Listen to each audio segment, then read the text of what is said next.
Bismillahirrahmanirrahim. Assalamualaikum warahmatullahi wabarakatuh. Perkenalkan, saya Gina Agnia dari jurusan Pengembangan Masyarakat Islam kelas 4C Fakultas Dakwah dan Komunikasi di UIN Sunan Gunung Jati Bandung. Saya di sini membuat video untuk memenuhi salah satu tugas mata kuliah Sejarah Dakwah. Di sini saya akan menjelaskan mengenai materi, strategi dan pendekatan dakwah Islam pada masa dinasti Abbasiyah. Nah, di sini saya membagi ke dalam 4 pendekatan ataupun 4 strategi dalam dakwah Islam pada masa dinasti Abbasiyah. Yang pertama itu ada pendekatan sosial budaya.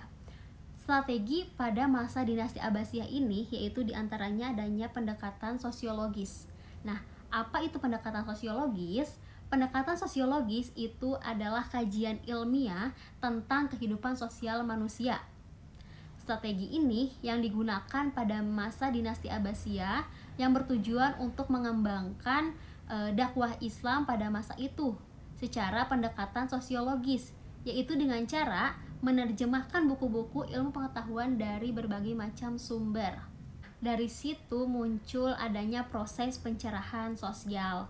Nah, selain itu juga dalam konteks perubahan sosial budaya, dakwah Islam ini juga bisa menjadi alat pengalihan adat istiadat dari seluruh kebudayaan pada waktu itu. Jadi dari situlah lahirnya akulturasi yang melalui sentuhan peradaban pada waktu itu.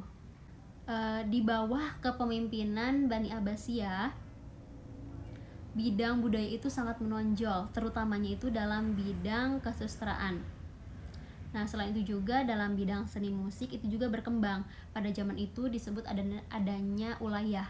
Ulayah itu adalah seorang musisi terkenal pada waktu itu, sehingga para bangsawan, putri ataupun wanita tingkat atas itu sering menonton ataupun melihat persembahan pertunjukan dari seni tari dan seni musik waktu itu. Dari situlah muncul namanya pendekatan sosiologis sesama masyarakat. Lanjut, yang kedua itu dalam bidang komunikasi politik, teman-teman. Masa pemerintahan dinasti Abbasiyah adalah masa keemasan Islam atau yang biasa disebut the Golden Age. Dan kemajuan-kemajuan pada zaman itu, pada waktu itu tentunya erat kaitannya dengan berbagai strategi pendekatan komunikasi politik yang dilakukan oleh para khalifah. Nah, yang pertama itu para khalifah itu menjalankan komunikasi politik terbuka. Melalui kebijakan politik seperti ini, bangsa dan peradaban luar itu semakin mewarnai perkembangan dinasti Abbasiyah. Di antara bangsa yang intensif yang mempengaruhi ialah bangsa Persia. Bahkan juga keluarga Abbas itu memberikan peluang besar kepada kaum Mawali, khususnya itu keturunan Persia, untuk menduduki jabatan-jabatan penting melalui komunikasi politik yang intensif yang sedang dilakukan.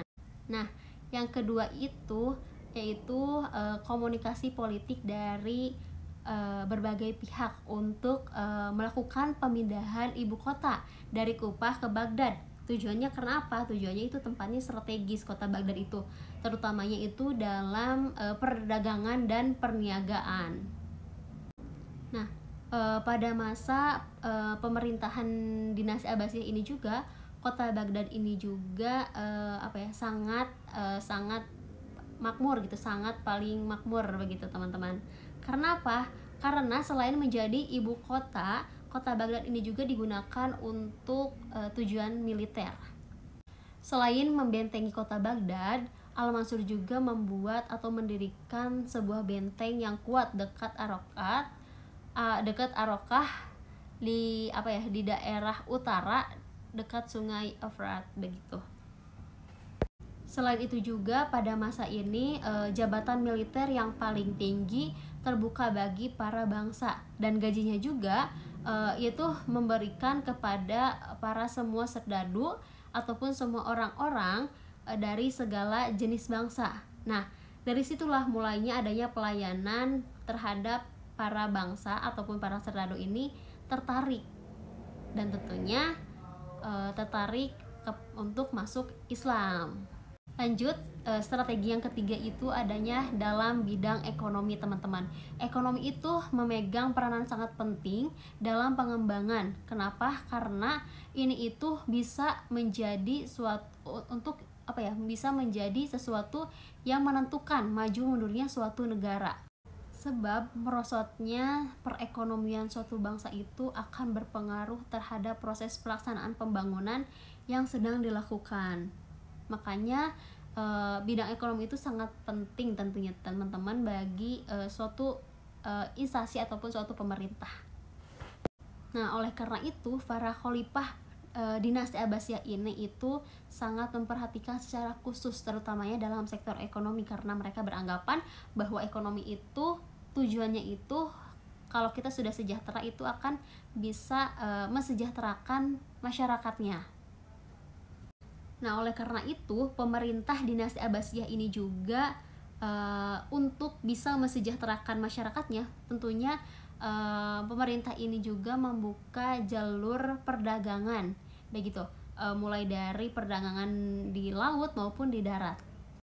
Berhubung kota Baghdad itu adalah kota ataupun daerah perdagangan yang strategis, barang-barang perdagangan tersebut itu bisa sangat mudah diangkut melalui jalur laut begitu ataupun jalur sungai, yang mana sungainya itu Euphrates yang cukup dekat dengan sungai Tigris gitu, sungai Tigris yang bisa dilayari oleh para masyarakat secara mudah sampai ke kota gitu. Dengan ini bisa menggunakan perahu kecil.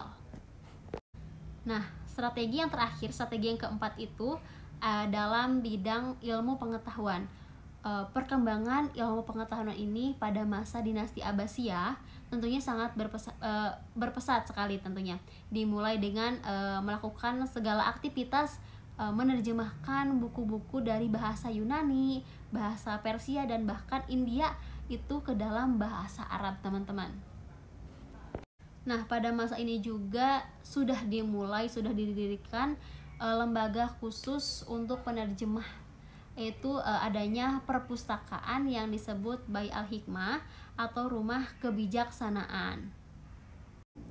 Nah, Bait Al-Hikmah ini adalah sebuah lembaga ilmu pengetahuan yang didirikan oleh Al-Ma'mun yang mempunyai multifungsi, yaitu sebagai tempat diskusi, tempat perpustakaan, dan bahkan tempat penerjemahan. Nah, selain itu juga adanya tokoh-tokoh yang sangat bersejarah, yaitu contohnya salah satunya adalah Ibnu Sina, tentang pemikirannya tentang ilmu kedokteran, karyanya yang begitu sudah banyak dikenal dan tentunya sudah banyak karya-karya yang dalam bentuk ensiklopedia yang berjudul Kamil Al-Sina'ah Al-Tabiyah. Itu merupakan merupakan suatu rujukan yang terbaik pada kitab-kitab lain begitu, terutamanya dalam bidang kedokteran.